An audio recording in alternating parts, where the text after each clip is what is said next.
Hello, good evening, everyone. Happy Sunday. How are you today? How was your day? Hope you had a wonderful service in church today, right? So I'm here to say happy Sunday. I'm here to bring us today's Bible study for our kids, okay? I hope you're engaging your children, especially now they're on summer holidays. Always try to stir up this discussion with them, read the Bible with them, discuss it with them, borrow tips from Kids Elementary as well. That's why we are here. All right. um Today, like I said last week Sunday, that we'll still be talking about this Genesis chapter 2, because there is a whole lot to unpack in Genesis chapter 2. And let me just delve into it straight on. Okay, so um I said to my children that God is so beautiful and wonderful. He's so creative. From what we read in book of Genesis chapter 2, we found out that God made a lot of things. He made the plant to grow from the soil. He made the animals, he made the lights, he made a whole lot of things. But one thing got me, I realized that for everything that God made, when God made the fish, he said, let the sea bring the fishes, and the beast of the seas and things like that. And I just realized that everything God made had to, stay attached with their source or their sources. So now, the fishes are in the sea, the plants are growing on the soil, you see, and God now made us in his own image. I will get to that first. But let's talk about the fishes now. I said to my children, wow, that have they seen any fish saying to them in their class, hi, I'm tired of staying in the sea. I want to be in your class now. And they were like, no. I'm like, okay. My daughter said, but if a fish should be in our class, then it should be in a pond or aquarium. I'm like, yeah, you're right. The fish cannot survive outside its source, right? It needs to be in the water. And I said to them again, have they seen a plant just hanging in the air like a bird? And the plant is flourishing and is healthy. And they were like, no, all plants are either in the pot or on the ground, you know. And I said to them, so obviously the plant cannot survive outside its source, right? And what about us human beings? We are made in God's image and likeness, right? We can't move, we can't walk if we don't know our source, because it's only your source that can sustain you. Outside your source, you can't be sustained. And I give them this example. I just hope it helps your children as well. I said to them that, when we keep saying we're made in God's image, we're made in God's image, sometimes it can be confusing, shouldn't it?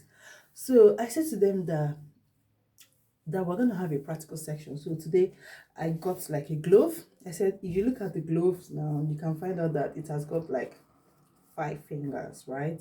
So this glove you're seeing is made in the image of our hands, right? And and if you want to make use of this glove, then it has to be worn by the hand. So I'm going to wear this glove now. So if I wear this glove, there we are. So I can do a whole lot of things with my glove on, right?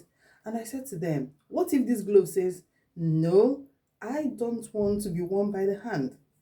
Okay, let's see what happens. And the glove is like, I want to find me. Hand is not for me. I need another me. And the glove says, no, I don't want to be worn by the hands. And the glove maybe would likely say, I want to be worn on the ear. And obviously, look at what the glove is looking like.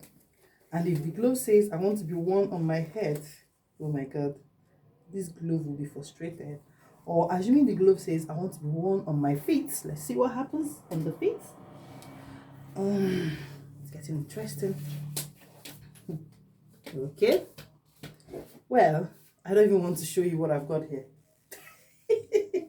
So you can imagine that you can imagine the frustration and how useless this glove appeared to be, because it's not getting into the right place it should be. And this is how it is with us and God. Our hands represents God, and this glove represents us, right? We can't really find our essence. We can't really, maximize our potentials. We don't even know what we can do if we are not in alignment with what God has got for us.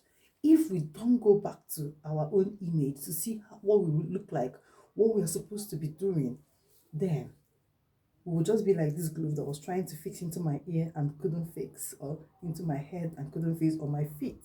You see? So it's only when we let God, right?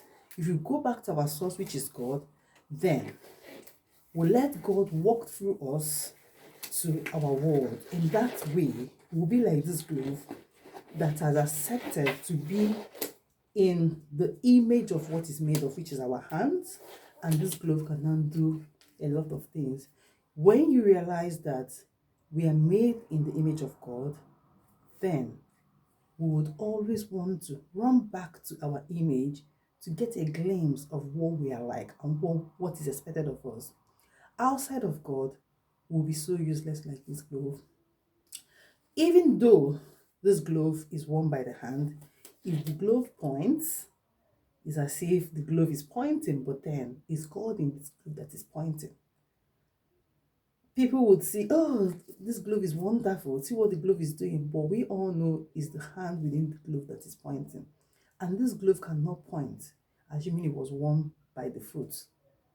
This glove cannot point, it cannot grasp, it cannot do anything, assuming it was worn by my ear. And this glove would rather be useless, like it would be frustrated if I were to wear it on my head. Let's be careful how we find me. What is me? I'm really trying to emphasize on this because people are facing a lot of, challenges. They're trying to figure out things. But the truth is, just like the plants cannot survive on the soil and the fishes cannot survive outside water, so we can't survive without God. So we can't really live without God. If you really want to live, you need to go back to your source. You need to understand, you know, what is expected of you. I just hope this makes sense, really. I just hope that, we understand how important this is. This is to our children, even to us as well as parents. Really need to know the definition of me that we're talking about today.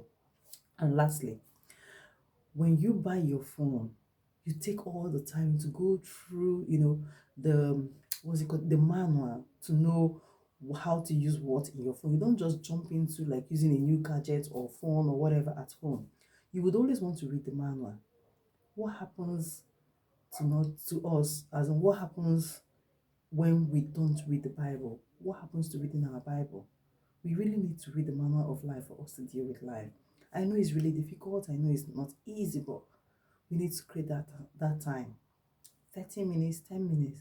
Go through it so that you understand what is expected of you in life. For God to strengthen you, for you to find you, and for you to be able to survive.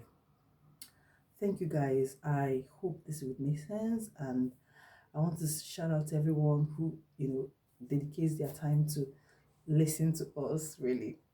God bless you. Remember, it's not all about me, it's all about Jesus. Spread the good news, spread the gospel. Jesus loves you, and I love you as well. Thank you guys, and see you next week Sunday. Still talking on the book of Genesis as well. I hope to bring you good news. I hope to bring you wonderful messages by next week Sunday. God bless you all. Thank you. Bye.